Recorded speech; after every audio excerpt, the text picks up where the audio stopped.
ஆண்டவர் இயேசு கிறிஸ்துவில் என் பிரியமான சகோதர சகோதரிகளே, தாங்கள் பெற்ற பிள்ளைகளை மையமாக வைத்து வாழ்கின்ற பெற்றோர்கள் அவர்களுக்காக பல்வேறு தியாகங்களை மேற்கொண்டு அவர்களை படிக்க வைத்து ஆளாக்கி ஒரு நல்ல நிலையில் அமர்த்தியிருக்கின்ற பெற்றோர்கள் அந்த பிள்ளைகள் எதிர்பார்த்த பலனை கொடுக்காத போது, தங்களுக்கு நன்றியில்லாமல் வாழ்கின்ற போது கேட்கின்ற ஒரு கேள்வி, நான் உங்களுக்கு என்ன குறை வைத்தேன், ஏன் இப்படி இருக்கிறீர்கள் என்றெல்லாம் நொந்து கொள்கின்றார்கள். இன்றைக்கு ஆண்டவர் தீர்ப்பு வழங்குகின்ற ஒரு நடுவராக அல்ல, மாறாக தன்னுடைய குறைகளை எடுத்து கூறுகின்ற ஒரு மனுதாரராக, வாதியாக காட்சியளிக்கின்றார். இறைவாக்கினர் மிக்கா நூல் 6ஆம் அதிகாரம் 1 முதல் 4 வரையுள்ள வசனங்கள் மற்றும் 6 முதல் 8 வரையுள்ள வசனங்கள் நமக்கு முதல் வாசகமாக தரப்பட்டுள்ளது. இதில் முதல் பகுதியை முதலில் பார்ப்போம். மலைகளையும் குன்றுகளையும் சாட்சியாக வைத்து ஆண்டவர் தன்னுடைய வழக்கை எடுத்து கூறுகின்றார். என் மக்களே, நான் உங்களுக்கு என்ன செய்தேன்? எதில் நான் உங்களை துயரடையச் செய்தேன்? எனக்கு மறுமொழி கூறுங்கள்.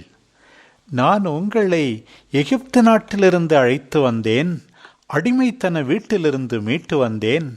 உங்களுக்கு முன்பாக மோசேயையும் ஆரோனையும் மிரியாமையும் அனுப்பி வைத்தேன் என்று ஆண்டவர் கேட்கிறார். நான் சிறுவனாக இருந்தபோது இந்த பகுதியால் உந்தப்பட்டு உருவாக்கப்பட்ட ஒரு பாடல் புனித வாரத்தில் எப்போதும் பாடப்படும்.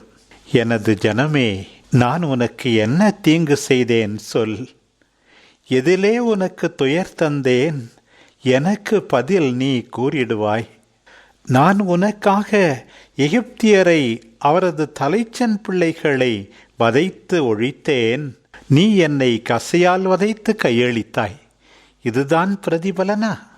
பார்வோனை செங்கடலில் ஆழ்த்தி எகிப்தில் நின்று உன்னை விடுவித்தேன், நீயோ என்னை தலைமை குருக்களிடத்தில் கையளித்தாய்.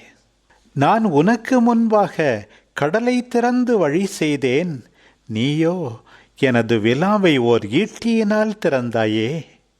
மேகத்தூணில் வழிகாட்டி உனக்கு முன்னே நான் சென்றேன், நீயோ பிலாத்தின் நீதிமன்றத்திற்கு என்னை இழுத்துச் சென்றாயே. இப்படி நல்லது செய்த கடவுளுடைய மகனுக்கு நிகழ்ந்த அவமானத்தை, வேதனையை அந்த பாடல் அழகாக படம் பிடித்து காட்டுகிறது. பிரியமானவர்களே, நம் ஆண்டவரிடமிருந்து அபரிமிதமான ஆசீர்வாதங்களை இது நாள் வரை பெற்றுத்தான் வந்திருக்கிறோம். இன்னொரு பாடலில் நாம் குறிப்பிடுவது போல, ஒரு நாளில் அவர் செய்த நன்மைகளை சொல்ல நினைத்தால் வாழ்நாளே போதாது, சொல்லியும் தீராது. நன்றி சொல்வேன், நாளெல்லாம் உந்தன் பிள்ளையாய் நான் வாழ்வேன் என்கின்றது அந்த பாடல். ஆண்டவர் நம் வாழ்வில் செய்த அத்தனையையும் நினைத்து பார்த்து அதற்கேற்ப அவருடைய பிள்ளைகளாய் வாழத்தான் இன்றைக்கு அழைப்பு விடுக்கப்படுகின்றது. ஆண்டவர் எத்தனையோ புதுமைகளை செய்தார். நோயாளிகளை குணப்படுத்தினார், இறந்தோரை உயிர்ப்பித்தார், நற்செய்தி அறிவித்தார். இருந்தாலும் கூட இந்த அடையாளங்கள் போதவில்லையாம் அன்றைய பரிசேயருக்கு. வானத்திலிருந்து இன்னும் ஒரு அடையாளம் வேண்டும் என்று ஆண்டவரிடம் கேட்கின்றார்கள். அவர்கள் கேட்பது உண்மையாகவே வேண்டுகோளா அல்லது அவர்கள் நம்பாமல் இருப்பதற்கு சாக்கு போக்கா என்று தெரியவில்லை. ஆண்டவர் அவர்களுக்கு தெளிவாக கூறுகின்றார், யோனாவின் அடையாளம் மட்டும்தான் மீண்டும் உங்களுக்கு கிடைக்கும். யோனா பெரிய மீனின் வயிற்றில் 3 நாளும் 3 பகலும் இருந்தது போல மனுமகனும் நிலத்தினுள்ளே இருப்பார் என்று தன்னுடைய இறப்பையும் உயிர்ப்பையும் முன்னறிவித்து அதுவே மிக பெரிய அடையாளமாக இருக்கும் என்கின்றார். அவர்களுடைய திறந்த மனப்பான்மை இல்லாததுதான், தம்மையே வெளிப்படுத்துகின்ற ஆண்டவருக்கு அவர்கள் பணியாததுதான் அவர்கள் மனம் மாறாததற்கு காரணம் என்பதை சுட்டிக்காட்ட மீண்டுமாக உரைக்கின்றார். யோனாவின் போதனையை கேட்டு பிற இனத்தவரான நினிவே மக்கள் மனம் திரும்பினார்கள். ஆனால் யோனாவை விட பெரியவராக நான் இருந்தும் நீங்கள் ஏற்றுக்கொள்ளவில்லையே. சாலமோனுடைய ஞானத்தை பற்றி கேள்விப்பட்டு தென்னாட்டு அரசி கடைக்கோடியிலிருந்து அவரை பார்க்க வந்தார். ஆனால் சாலமோனிலும் பெரியவராக நான் இருந்தும் நீங்கள் எந்த விதத்திலும் பயன்பெறவில்லையே என்று வேதனையோடு உரைக்கின்றார் நம் ஆண்டவர். பிரியமானவர்களே, ஒவ்வொரு திருப்பலியிலும் உயிர்த்த ஆண்டவரை கொண்டாடுகிறோம். அவரை நம்புவதாக அறிக்கையிடுகின்றோம். உண்மையாகவே அவரை மனமாற ஏற்றுக்கொண்டு அவருடைய அறிவுரைப்படி, அவருடைய எதிர்பார்ப்புகளின்படி நாம் நடக்கின்றோமா? இறைவன் நமக்கு கொடுத்த உயிருக்காக, பெற்றோருக்காக, நம்முடைய குடும்பத்தினருக்காக, நம்முடைய பயிற்சிக்காக, நம்முடைய வருவாய்க்காக, இன்னும் ஆன்மீக காரியத்தில் அவருடைய வல்லமையுள்ள வார்த்தைக்காக, எண்ணில்லாத புனிதர்களின் எடுத்துக்காட்டிற்காக, புனிதமிகு நற்கருணைக்காக, மற்ற அருளடையாளங்களுக்காக உண்மையாகவே நாம் நன்றி கூறி வாழ்கின்றோமா? இவ்வளவும் இது நாள் வரை பெற்றிருந்தோம். இன்னும் ஒரு புதுமையை நான் எதிர்பார்க்கின்ற விதத்தில், எதிர்பார்க்கின்ற நேரத்தில் கடவுள் செய்தால்தான் அவரை நம்புவேன் என்று விதண்டாவாதத்தில் ஈடுபட்டு கொண்டு கடவுளை புறக்கணிக்கின்றோமா? இன்னும் சில பேர் அந்த கடவுளை நம்புவதாக அறிக்கையிட்டு கொண்டு வெறும் சடங்குகளிலும் சம்பிரதாயங்களிலும் தங்களையே கரைத்து கொண்டு எந்த விதத்திலும் எடுத்துக்காட்டான வாழ்வு வாழாமல் இருக்கிறார்கள். இன்றைக்கு மிக்கா இறைவாக்கினர் மீண்டுமாக நமக்கு உரைக்கின்றார். நீ ஆண்டவரை உண்மையாகவே ஏற்றுக்கொள்கின்றாயா? அவர் முன் பணிந்து நிற்க ஆசைப்படுகிறாயா? ஆண்டவருக்கு எலிபலிகள் தேவையில்லை, கன்றுக்குட்டிகள் தேவையில்லை, ஆயிரக்கணக்கான ஆட்டுக்கிடாய்கள் தேவையில்லை, ஆராய் பெருக்கெடுத்தோடும் எண்ணெய் தேவையில்லை. அவரை நம்புவதற்கு அடையாளமாக இன்றைக்கு ஆண்டவர் உன்னிடமிருந்து கேட்பது 3 காரியங்கள். முதலாவது, நேர்மையை கடைபிடித்தல். இரண்டாவது, இரக்கம் கொள்வதில் நாட்டம் கொண்டிருத்தல். மூன்றாவது, உன் கடவுளுக்கு முன் தாட்சியோடு நடந்து கொள்ளுதல். ஃபோன்ராட் என்ற விவிலிய அறிஞரும் இந்த வசனத்தை தான் கட்டளைகள் அனைத்தின் இரத்தன சுருக்கம் இதுதான் என்று குறிப்பிடுகின்றார். வழிபாட்டிலும் சடங்குகளிலும் மட்டுமே நிம்மதி காண்பதை விட்டுவிட்டு உண்மையாகவே வாழ்க்கையை மாற்றினால்தான் ஆண்டவருக்கு ஏற்புடையவராக முடியும் என்பது பல்வேறு இறைவாக்கினர்களால் பல முறை எடுத்துரைக்கப்பட்டிருக்கிறது. எடுத்துக்காட்டாக எரேமியா 7ஆம் அதிகாரம் 3வது வசனம் 5 முதல் 7 வரை உள்ள வசனங்களில் வழிபடுவதற்கேற்ப தூய வாழ்க்கை வாழ்ந்தால்தான் ஆண்டவருக்கு பிரியமானவர்களாய் இருப்பீர்கள் என்பது தெளிவாக கூறப்பட்டுள்ளது. மிக்கா இறைவாக்கினரின் இந்த முக்கியமான செய்தி ஏற்கனவே இணைச்சட்டத்திலும் மறைமுகமாக சொல்லப்பட்டிருக்கிறது.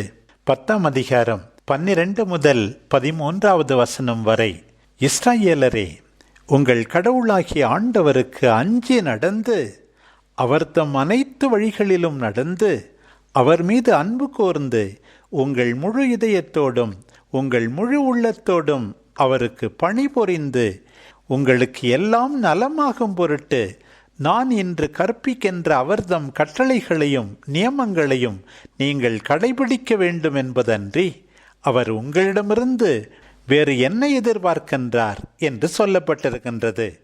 இன்றைக்கும் ஆண்டவர் நம்மிடம் எதிர்பார்க்கின்ற அந்த 3 காரியங்களை பாருங்கள். நேர்மையை கடைபிடியுங்கள். நேர்மையை பற்றி, நீதியை பற்றி நீங்கள் பேசினால் போதாது. அடுத்தவர்கள் நேர்மையாக நடக்க வேண்டும், நீதி செய்ய வேண்டும் என்று போதித்தால் போதாது. நீங்கள் உங்களுடைய செயல்களில் நேர்மையாக நடந்து கொள்ள வேண்டும். நேர்மை என்றால் என்ன? செசாருக்குரியதை செசாருக்கும், கடவுளுக்குரியதை கடவுளுக்கும் கொடுப்பது. வலுக்குறைந்தவர்களை, எளியவர்களை அடக்கி ஒடுக்காமல் அவர்களுடைய உரிமையை மதிப்பது. இரண்டாவதாக, இரக்கம் கொள்வதில் நாட்டம் கொண்டிருப்பது. இரக்கம், ஹெசேத் என்ற இந்த வார்த்தை பழைய ஏற்பாட்டில் 250 முறை பயன்படுத்தப்பட்டுள்ளது. ஃபெய்த்ஃபுல் கவனன்ட் லவ் என்று இதை குறிப்பிடலாம். பிரமாணிக்கம் தவறாத, உடன்படிக்கைக்கு உட்பட்ட அன்பு, இரக்கம், கனிவு என்று இதை சொல்லலாம். இத்தகைய அன்போடுதான் ஆண்டவர் தன்னுடைய மக்களை பராமரிக்கிறார். அந்த இரக்கத்தை, அன்பை அனுபவித்தவர்களும் மற்றவர்களோடு பழகும்போது அவ்வாறே நடந்து கொள்ள வேண்டும் என்று இன்றைக்கு ஆண்டவர் அழைப்பு விடுக்கின்றார். மூன்றாவதாக, உன் கடவுளுக்கு முன்பாக தாட்சியோடு நடந்து கொள் என்கின்றார் ஆண்டவர். தாட்சியோடு நடப்பதென்றால் தாட்சியோடு வாழ்வது. உண்மையாகவே ஆண்டவரில் நம்பிக்கை கொண்டவர்கள் தங்கள் ஒன்றுமில்லாமையை உணர்வார்கள். அவரை சார்ந்திருப்பதை எப்போதும் அறிக்கையிடுவார்கள். அடுத்தவர்களை மதிப்பார்கள். ஆணவத்தை, செருக்கை முற்றிலுமாக அகற்றிவிடுவார்கள்.